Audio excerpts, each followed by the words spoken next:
Hello, welcome, नमस्कार, आदाब, सत श्री अकाल. कसे आहात तुम्ही? मजेत ना? बघा मित्रांनो, आपलं चॅप्टर जो शिकणं चालू आहे त्याचं नाव आहे ॲनिमल क्लासिफिकेशन. आणि ह्या चॅप्टरच्या आपल्या मागच्या लेक्चरला आपण काय शिकलो, तर आपण पुन्हा दोन फायलम कंप्लीट केले होते. ते होते फायलम मोलुस्का आणि फायलम इकायनोडर्मेटा. टोटल 10 फायलमचा अभ्यास आपण करतोय. पैकी 8 आपले मागच्या लेक्चर पर्यंत संपले होते. मोलुस्का आणि इकायनोडर्मेटाच्या काय कॅरेक्टरिस्टिक्स आहेत हे थोडक्यात ओव्हरलुक करू आणि मग पुढच्या भागाला आपण सुरुवात करू. मोलुस्कास यांना मृदुकाय प्राणी असं म्हणतात. संघ मोलुस्का हा जो आहे, ह्या प्राण्यांना दुसरा सगळ्यात मोठा संघ म्हटला जातो. आपण बघितलं की Arthropoda is the largest phylum on the earth. ऑर्थोपोडामध्ये भरपूर सारे ॲनिमल्स येतात आणि तो सगळ्यात मोठा संघ आहे. पण ह्या संघानंतर दुसरा जो मोठा संघ येतो तो म्हणजेच कोण? Phylum Mollusca. मोलुस्का या संघातले प्राणी जे आहेत तर हे स्लिमी असतात आणि त्याच्यानंतर हे काय म्हणूयात आपण त्यांना, सॉफ्ट असतात. स्लिमी आणि सॉफ्ट म्हणूनच यांना मोलुस्का असं म्हटलं जातं. मोलुस्क म्हणजे सॉफ्ट. हे जे ॲनिमल्स आहे हे ॲक्वाटिक आहेत, तसंच हे टेरेस्ट्रियल सुद्धा आहे. ॲक्वाटिक मध्ये हे मोस्ट ऑफ मराईन वॉटर मध्ये आपल्याला सापडतात. अत्यंत थोडेफार हे फ्रेश वॉटर ड्वेलर्स आहेत. त्याच्यानंतर यांचं जे शरीर आहे ते मेनली रेडियल सिमेट्री दाखवत नाही तर बायलॅटरल सिमेट्री दाखवतं. स्नेल हे त्याचं उदाहरण आहे. ह्या स्नेलचं जे आपण बघितलं म्हणजे सिमेट्री, तर 3 भागांमध्ये यांचे अवयव असतात. एक म्हणजेच हेड, दुसरं म्हणजे फूट आणि तिसरं म्हणजे व्हिसरल मास. ते व्हिसरल मास जे आहे हे कवर्ड असतं एका कठीण कवचाने, ज्याला मॅन्टेल असं म्हणतात. मॅन्टेल हे जे मॅन्टेल आहे, जसं तुम्ही शिंपल्यांचा जो कवच असतो ते, स्नेलच्या शरीरावरती पाठीवरती जो शंख असतो तो, अशा प्रकारचे कवच यांच्या शरीरावरती आपल्याला आढळतात. हे युनिसेल्युलर आहेत. कशा आहेत? युनिसेल्युलर. तर ह्या काही कॅरेक्टरिस्टिक्स होत्या फायलम मोलुस्काच्या. याची उदाहरणं आहेत बायवॉल, स्नेल, ऑक्टोपस एक्सेट्रा. आता ऑक्टोपसच्या बाबतीत बोलायचं झालं तर ऑक्टोपसला भरपूर सारे काय म्हणूयात आपण, पॅरापोडिया आहेत. हा याने त्याचं भक्ष्य पकडतो आणि तसंच हा चालण्यासाठी, लोकोमोशन साठी सुद्धा याचा वापर करतो. ऑक्टोपस बद्दल एक अजून महत्वाची गोष्ट, ऑक्टोपस हा सगळ्या प्रकारच्या मुवमेंट करतो. म्हणजे तो सरपटतो सुद्धा, तो चालतो सुद्धा आणि तो पोहतो सुद्धा. स्विम, स्क्रीमिंग आणि त्याच्यानंतर काय म्हणतो आपण त्याला, लोकोमोशनच्या ह्या त्याच्या काय आहेत तर गोष्टी आहेत. त्याच्यात आर्टिफिशियल इंटेलिजन्स सुद्धा ह्या ऑक्टोपस मध्ये असतं. त्याच्यानंतर दुसरा जो संघ मागच्या लेक्चरला आपण पाहिला तो होता फायलम इकायनोडर्मेटा. इकायनोडर्मेटा म्हणजे कंटकचर्मी. हे जे ॲनिमल्स आहेत तर हे कसे आहेत, यांच्या काय कॅरेक्टरिस्टिक्स आहेत, तर हे सुद्धा युनिसेक्शुअल आहे, एकलिंगी आहे. जसं मोलुस्का सुद्धा एक युनिसेक्शुअल आहे, एकलिंगी आहे, तसं हे सुद्धा एकलिंगी आहे. ट्रिप्लोब्लास्टिक आहे. त्याच्यानंतर हे यांच्या शरीरावरती क्युटिकल्स असतात आणि हे क्युटिकल्स कॅल्शियम कार्बोनेट पासून बनलेले असतात. छोटे छोटे स्पाइन्स असतात यांच्या शरीरावरती.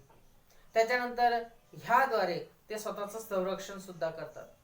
हे जे आहेत तर यांच्यामध्ये ट्रू सिलोमेट म्हणजे यू सिलोमेट म्हणून यांना या संघाला ओळखलं जातं. कोणाला? इकायनोडर्मेटाला. So these are the characteristics of Echinodermata. Examples आहेत यांचे starfish, sea urchin, brittle star, sea cucumber etcetera. हे होते पॉइंट्स जे आपण शिकलो होतो. त्याच्यानंतर आपण पुढे सरकूयात आणि आजच्या लेक्चरला आपण बघणार आहोत 9वा फायलम, फायलम हेमिकॉर्डाटा. फायलम हेमिकॉर्डाटा याला म्हणतात अर्ध समपृष्ठ रज्जू. याची उदाहरणं आहेत बॅनॅनोग्लॉसस आणि सॅकॅनोग्लॉसस. बघा हे जे प्राणी आहे ना ऍक्च्युली हे जोडणारे आहेत दुवा कोणाला, तर हेमी म्हणजे अर्ध कॉर्डाटा, कॉर्डाटा आणि बाकीचे जे अगोदरचे 9 फायलम आपण बघितले, 8 फायलम यांना जोडणारे हे दुवा आहे. म्हणजे हे कुठेतरी विकासाचे टप्पे दाखवतात आपल्याला, की विकास हा डायरेक्टली एका याच्यातून दुसऱ्या याच्यात नाही झाला, तो हळूहळू हळूहळू ट्रॅव्हल होत गेला, हळूहळू हळूहळू रूपांतरित होत गेलेला आहे. ठीक आहे, उत्क्रांतीचे हे टप्पे दाखवले जातात. हेमिकॉर्डाटा अर्ध समपृष्ठ रज्जू काय आहे त्याच्या characteristics please see on your screen. Phylum Hemichordata. Body of these animals is divided into 3 parts: proboscis, collar and trunk. Proboscis म्हणजे शुंड म्हणजे सोंड, कॉलर म्हणजे गळपट्टी आणि ट्रंक म्हणजे प्रकांड.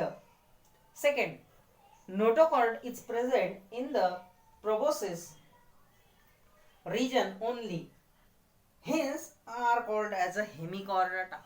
आता यांचा जो नोटोकॉर्ड आहे ना, म्हणजेच जो स्केलेटल आहे, जो सपोर्टचा, तो फक्त यांच्या प्रोबॉसिस मध्ये असतो, शुंडकामध्ये असतो, आणि म्हणूनच याला हेमी म्हणजे हाफ असं म्हटलं जातं. हेमिकॉर्डाटा अर्ध समपृष्ठ रज्जू. 3. These animals are also called as acorn worms. यांना acorn worms म्हणून सुद्धा ओळखलं जातं. These are marine animals, live in burrows in sand. ह्यांना समुद्रीय जीव म्हटलं जातं, खाऱ्या पाण्यातले हे सजीव आहेत, आणि हे समुद्रामध्ये जी रेती असते, वाळू असते, हिच्यामध्ये खोल बिळ करून हे राहत असतात. त्याच्यानंतर they have 1 to many pharyngeal gill slit. यांना एक किंवा एकापेक्षा अधिक कल्लविदरे असतात. त्याच्यानंतर 6, दे आर युनिसेक्शुअल और सम मे बी हर्मॅफ्रोडाइट.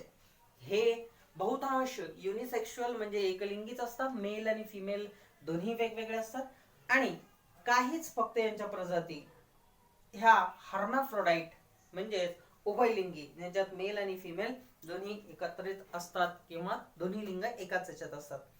मग यांचे एक्झाम्पल्स काय? एक्झाम्पल आहे बॅनलोग्लॉसस आणि सॅकॅनोग्लॉसस. ना एकदा रिपीट करू आपण यांच्या कॅरेक्टरिस्टिक्स काय आहेत. हेमिकॉर्डाटा यांचं जे शरीर आहे ते 3 पार्ट मध्ये डिवाइड होतं.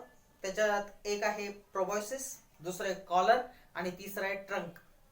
प्रोबॉसिस म्हणजे शुंडक, कॉलर म्हणजे गळपट्टी आणि ट्रंक म्हणजे प्रकांड. या 3 भागांमध्ये यांचं शरीर काय केलं जातं, विभाजित केलं जातं. आकृतीत तुम्ही बघितलंच असणार आहे, आकृती आपण बघितली त्याच्याच बाजूला होती.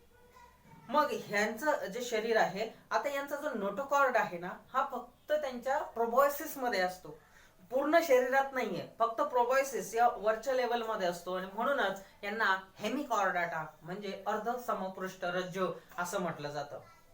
त्याच्यानंतर हे जे अॅनिमल्स आहेत हे मराईन आहेत, समुद्रीय जीव आहेत, आणि हे वाळूमध्ये घर करून राहतात. त्याच्यानंतर हे युनिसेक्शुअल आहे, एकलिंगी आहेत, फक्त काही यांच्या थोडेफार स्पीसीज अगदी मोजक्या ह्या कशा आहेत, हर्मॅफ्रोडाइट म्हणजे उभयलिंगी आहेत. त्याच्यानंतर यांना फॅरेंजियल गिल स्लिट असतात, म्हणजे कल्लविद्रे श्वसनासाठी. कल्लविद्रे हे एक असू शकतं किंवा ते एकापेक्षा अधिक सुद्धा असू शकतात. मग ह्या आहेत कॅरेक्टरिस्टिक्स फायलम हेमिकॉर्डाटाच्या. उदाहरण लक्षात ठेवा, बॅलेनोग्लॉसस आणि सॅकॅनोग्लॉसस. त्याच्यानंतर पुढचा जो आपला शेवटचा 10वा फायलम आहे, तो फायलम आहे फायलम कॉर्डाटा म्हणजे समपृष्ठ रज्जू प्राणी. आता हा जो फायलम कॉर्डाटा आहे हा 10वा फायलम आहे, आणि कॉर्डाटा म्हणजे पृष्ठरज्जू असलेले, पाठीचा कणा त्यांना आहे, ठीक आहे, पूर्ण डेव्हलप झालेला आहे. आता हे जरी असलं तरी हा जो फायलम आहे कॉर्डाटा हा 3 उपसंघांमध्ये, म्हणजे हा जो संघ कॉर्डाटा आहे हा 3 उपसंघांमध्ये डिवाइड होतो. यातला पहिला आहे युरोकॉर्डाटा, दुसरा आहे सिफॅलोकॉर्डाटा आणि तिसरा आहे व्हर्टेब्रेटा. युरोकॉर्डाटा म्हणजे पुच्छ समपृष्ठरज्जू. पुच्छ म्हणजे शेपटीकडं पाठीमागच्या भागाला, एंडिंग पार्टला यांना काय असणार आहे, तर कणासारखा भाग म्हणजे कॉर्डाटा असणार आहे. त्याच्यानंतर सिफॅलोकॉर्डाटा म्हणजे शीर्ष समपृष्ठरज्जू. शीर्ष म्हणजे डोक्याकडच्या भागाला, त्यांचं जी शरीराची सुरुवात आहे त्या भागाला काय होतं, तर कॉर्डाटा प्रेझेंट असणार आहे. तर व्हर्टेब्रेटा म्हणजे यांना पूर्ण पाठीचा कणा असणार आहे. व्हर्टेब्रेटा पाठीचा कणा असलेले. म्हणजे उदाहरण बघून घेऊयात पटकन. युरोकॉर्डाटाचं उदाहरण आहे हर्डमॅनिया, डोलिओलम आणि ओइकोप्ल्युरा. हर्डमॅनिया, डोलिओलम आणि ओइकोप्ल्युरा हे उदाहरण आहेत युरोकॉर्डाटा. दुसरे उदाहरण आहे सिफॅलोकॉर्डाटाचं अँफिऑक्सिस. आपण यांचे कॅरेक्टरिस्टिक बघणार आहोतच. आणि तिसरं व्हर्टेब्रेटाच्या many more examples are there. Humans are there, fishes, frogs, birds हे सगळेच्या सगळे याच्यामध्ये आहेत. ठीक आहे. आता कॉर्डाटाचे कॅरेक्टरिस्टिक्स काय आहेत? हे सगळेच्या सगळे जे कॉर्डाटा आहे ना, हे सगळे एकाच फायलम मध्ये येतात. त्यांना कॉर्डाटा जसं म्हणतात. हा जो कॉर्डाटा संघ आहे हा 3 उपसंघांमध्ये विभाजित केला, जे आताच आपण बघितलं. So please see what is the characteristics of Chordatas. या कॉर्डाटाचे कॅरेक्टरिस्टिक्स काय आहेत बघा. These animals have supporting notochord in their body. All chordatas are included in the same phylum. The phylum Chordata is classified into 3 subphyla following important characters of phylum Chordata.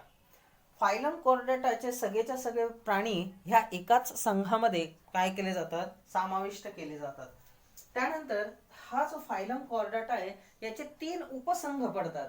हे 3 उपसंघ आहेत तर युरोकॉर्डाटा, सिफॅलोकॉर्डाटा आणि व्हर्टेब्रेटा. तर काही कॅरेक्टरिस्टिक्स बघून घेऊयात कॉर्डाटाच्या, ज्या कॉमन आहेत. Number 1, notochord is present in the body during at least any development stage. यांना का कॉर्डाटा म्हणायचं? तर यांच्या शरीर रचनेच्या डेव्हलपमेंट मध्ये, म्हणजे जेव्हा यांचा जन्मापासून मरेपर्यंत कोणत्या तरी एका अवस्थेमध्ये यांना पाठीचा कणा असणार आहे. म्हणजे पाठीचा कणा असतो आणि ह्याच वरून त्यांचं ह्या संघामध्ये समाविष्ट केलेलं आहे. म्हणजे शरीराच्या डेव्हलपमेंट मध्ये कोणत्या तरी एका विशिष्ट अवस्थेमध्ये यांना पाठीचा कणा असतोच. Second, pharyngeal gill slit are present in the body during at least any one development stage. आता दुसरा महत्वपूर्ण मुद्दा की pharyngeal gill slit म्हणजे कल्लविधरे. रेस्पिरेशन साठी, श्वसनासाठी असणारे कल्लविधरे हे त्यांच्या शरीराच्या कोणत्याही एक डेव्हलपमेंटच्या स्टेजला त्यांना असतात. Single tubular spinal cord is present the dorsal side of the body. यांच्या शरीराला डॉर्सल साइडला म्हणजे पृष्ठ बाजूस, समोरच्या पाठीमागच्या बाजूला सिंगल ट्युब्युलर स्पायनल कॉर्ड असतो. म्हणजे एक लांबलचक ट्यूब सारखा काय असतो? स्पायनल कॉर्ड असतो. 4, heart is present on ventral side of the body. म्हणजे यांचं जे हृदय आहे, हार्ट आहे, हे त्यांच्या कोणत्या बाजूस असतं? समोरील बाजूस. आता पृष्ठ पाठीमागच्या बाजूला काय आहे? डॉर्सल साइडला तर स्पायनल कॉर्ड आहे आणि समोरील बाजू काय आहे? तर तो आहे हार्ट. म्हणजे हृदय समोरच्या बाजूला त्यांचं असणार आहे, व्हेंट्रल साइडला असणार आहे. ह्या आहेत कॅरेक्टरिस्टिक्स. काय काय कॅरेक्टरिस्टिक्स आहेत? तर नंबर 1 कॅरेक्टरिस्टिक्स आहे यांची की नोटोकॉर्ड यांचा प्रेझेंट असतो कोणत्या तरी एका डेव्हलपमेंट स्टेजला. म्हणजे त्यांच्या सुरुवातीच्या अवस्थेत, मधल्या अवस्थेत किंवा एंडिंगच्या अवस्थेमध्ये कोणत्याही अवस्थेत यांना असू शकतो. त्याच्यानंतर फॅरेंजियल गिल स्लिट म्हणजे कल्लविधरे यांच्या शरीरामध्ये असतील. ते एक तर कोणत्याही डेव्हलपमेंट स्टेजला असतील, जन्मापासून वाढ होत असताना, ते पूर्ण वाढलेले असताना किंवा ते त्यांच्या एंडिंग स्टेजला असताना, यामध्ये कुठेही फॅरेंजियल गिल स्लिट असेल. त्याच्यानंतर यांच्या शरीरामध्ये ट्युब्युलर स्पायनल कॉर्ड असतो. ट्युब्युलर स्पायनल कॉर्ड मेरुरज्जू हा पसरलेला असणार आहे आणि तो डॉर्सल साइडला असतो. डॉर्सल साइड म्हणजे पृष्ठबाजू. त्याच्यानंतर ह्यांच्या शरीरामध्ये हार्ट जे आहे ते व्हेंट्रल साइडला आहे, म्हणजे समोरील बाजूस आहे. आता ह्या काही कॅरेक्टरिस्टिक आहे कॉर्डाटाच्या. जसं आपण बघितलं की कॉर्डाटाचे काही संघ आहेत, उपसंघ. ते उपसंघ कोणकोणते? युरोकॉर्डाटा, सिफॅलोकॉर्डाटा आणि व्हर्टेब्रेटा. त्यापैकी पहिला आपण बघूयात पहिला उपसंघ तो म्हणजे युरोकॉर्डाटा, म्हणजे पुच्छ समपृष्ठ रज्जू प्राणी. उदाहरणं आहेत आपल्याकडे हर्डमेनिया, डोलिओलम आणि ओइकोक्ल्युरा. तर बघूयात काय कॅरेक्टरिस्टिक्स आहेत ह्या कोणत्या संघाच्या, तर युरोकॉर्डाटा उपसंघाच्या. Please see on your screen again. Phylum Urochordata. These are marine animals. हे समुद्रीय जीव आहेत. Second, their body is covered by skin like test or tunic. Tunic म्हणजे बाह्य कवच. यांच्या शरीरावरती बाह्य कवच असतं जे स्किन लाईक असतं. थर्ड, लार्वी म्हणजे अळ्यांची अवस्था. Larvae of these animals are freely swimming and notochord is present in the only tail region of larvae, hence they are called as a urochordata. आता हे जेव्हा लार्वी या स्टेजला असतात म्हणजे अळी अवस्थेमध्ये असतात जन्म झाल्यानंतर, या अळी अवस्थेमध्ये हे पाण्यामध्ये मुक्त संचार करू शकतात आणि ह्या वेळेस त्यांच्या शेपटीमध्ये त्यांच्या एंडिंग पार्टला काय असतो तर नोटोकॉर्ड असतो, कॉर्डाटा असतो आणि म्हणून यांना युरोकॉर्डाटा असं म्हटलं जातं. शेपटीच्या बाजूला आहे, पाठीमागच्या बाजूला आहे म्हणून यांना युरोकॉर्डाटा. युरो म्हणजे पश्च, कॉर्डाटा म्हणजे पाठीचा कणा किंवा आपण याला म्हणतो पृष्ठरज्जू. मग युरोकॉर्डाटा म्हणण्याचं कारण त्यांच्या शेपटीमध्ये हा कॉर्डाटा असतो. Fourth, larvae metamorphose into the adult after settling down at the bottom of the sea. आता हा कन्वर्ट होतो ॲडल्ट मध्ये आणि ॲडल्ट मध्ये कन्वर्ट होत असताना हा समुद्राच्या तळाशी जाऊन बसतो आणि त्याचं आयुष्य व्यतीत करतो. Generally these animals are hermaphrodite. हे हर्मॅफ्रोडाइट आहे. हर्मॅफ्रोडाइट म्हणजे उभयलिंगी. मेल आणि फिमेल हे एकाच शरीरावरती दोन विरुद्ध बाजूंना असतील. यांची उदाहरणं बघा. डोलिओलम हा ॲनिमलचं उदाहरण चित्र दिसतंय तुम्हाला आणि हर्डमेनिया याचे सुद्धा उदाहरण दिसते. Branchial aperture, atrial aperture, tunic, body, foot, सगळ्या गोष्टी व्यवस्थित बघा.